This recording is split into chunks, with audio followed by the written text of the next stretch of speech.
बहुत समय पहले की बात है। एक छोटे से गांव में सुरेश नाम का एक व्यक्ति रहता था। वह हर वक्त चिंताओं से घिरा रहता था। छोटी छोटी बातों पर परेशान होना उसकी आदत बन चुकी थी। अगर फसल अच्छी होती तो वह सोचता अब इसे सुरक्षित कैसे रखूं। अगर बारिश नहीं होती तो वह कहता अब खेती कैसे होगी। सुरेश की चिंता और नकारात्मक सोच उसकी जिंदगी का हिस्सा बन चुकी थी। गांव के लोग उसे चिंता का पुतला कहने लगे थे। उसकी पत्नी और बच्चे भी उसकी इस आदत से परेशान थे। एक दिन गांव में एक साधु आए। वह अपनी खुशमिजाजी और प्रेरणादायक व्यक्तित्व के लिए प्रसिद्ध थे।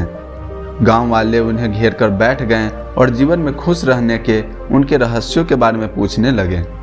सुरेश ने भी उनकी बातों को सुना और उनसे मिलने का फैसला किया।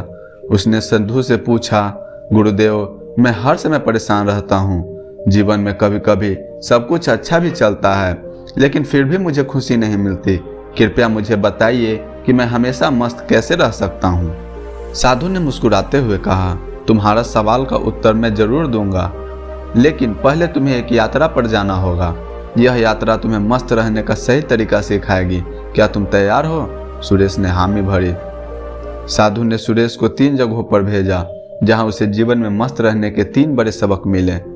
पहला पड़ाव नदी के किनारे। साधु ने सुरेश को एक तेज बहती हुई नदी के किनारे भेजा और कहा, तुम यहाँ बैठकर इस नदी को ध्यान से देखो। सुरेश ने कई घंटे तक नदी को देखा। वह कभी शांत होती तो कभी लहरें तेज हो जाती। कुछ देर बाद वह साधु के पास लौट आया और कहा, गुरुदेव, इस नदी ने मुझे सिखाया कि जीवन भी इसी तरह बहता रहता है। कभी खुशी आती है तो कभी दुख, लेकिन यह रुकता नहीं है। साधु मुस्कुराए और बोले, तुमने बिल्कुल सही सीखा। जीवन में हर परिस्थिति को बहने दो। खुशियों में डूब जाओ, लेकिन दुख को भी स्वीकार करो। अगर तुम इसे समझ लोगे तो हर पल का आनंद ले सकोगे। यही मस्त रहने का पहला रहस्य है। दूसरा पड़ाव बाजार। इसके बाद साधु ने सुरेश को गांव के बाजार भेजा।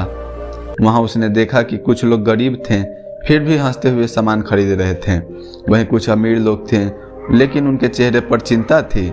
सुरेश वापस आया और साधु से बोला, गुरुदेव, मैंने देखा कि खुशी धन दौलत पर निर्भर नहीं करती। कुछ गरीब लोग भी अमीरों से ज्यादा खुश हैं। साधु ने कहा, सच कहा। मस्त रहने का दूसरा रहस्य यह है कि अपनी खुशी बाहरी चीजों पर निर्भर मत रखो। खुशी तुम्हारे भीतर है, इसे ढूंढो और हर परिस्थिति में खुद को संतुष्ट रहना सीखो। तीसरा पड़ाव जंगल। साधु ने सुरेश को जंगल भेजा और कहा, वहां जाकर पक्षियों और जानवरों को देखो, उनसे सीखने की कोशिश करो। सुरेश ने देखा कि पक्षी हर सुबह चहचहाते हैं, जानवर अपनी जरूरतों के अनुसार शिकार करते हैं और फिर आराम करते हैं। न कोई तनाव, न कोई चिंता। वापस आकर सुरेश ने कहा, गुरुदेव, मैंने सीखा कि प्रकृति के जीव अपनी जरूरतों के हिसाब से जीते हैं। वे न ज्यादा मांगते हैं, न ज्यादा सोचते हैं। यही उनकी खुशी का राज है। साधु ने उत्तर दिया, तुमने सही पहचाना। मस्त रहने का तीसरा रहस्य यह है कि जरूरत से ज्यादा की लालसा मत करो। वर्तमान में जियो और जो तुम्हारे पास है उसका आनंद लो। तीनों सबक सीखने के बाद सुरेश की सोच बदल गई। अब वह जीवन की छोटी छोटी बातों का आनंद लेने लगा। उसने हर परिस्थिति को स्वीकार करना सीखा, अपनी खुशी को बाहरी चीजों पर निर्भर करना छोड़ दिया और वर्तमान में जीने का महत्व समझा। धीरे धीरे सुरेश का जीवन पूरी तरह बदल गया। अब वो हमेशा मस्त रहता और हर दिन का आनंद उठाता। गांव वाले जो उसे चिंता का पुतला कहते थे, अब उसे मस्त सुरेश कहने लगे। जीवन में मस्त रहने का रहस्य 3 बातों में है। पहला, जीवन के प्रवाह को स्वीकार करो, सुख दुख को सहजता से लो और आगे बढ़ते रहो।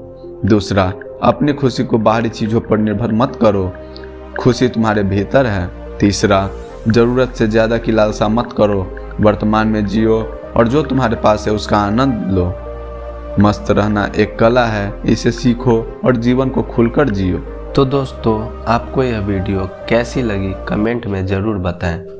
अगर आपको यह वीडियो अच्छी लगी तो हमारे चैनल को लाइक शेयर सब्सक्राइब ज़रूर करें। धन्यवाद।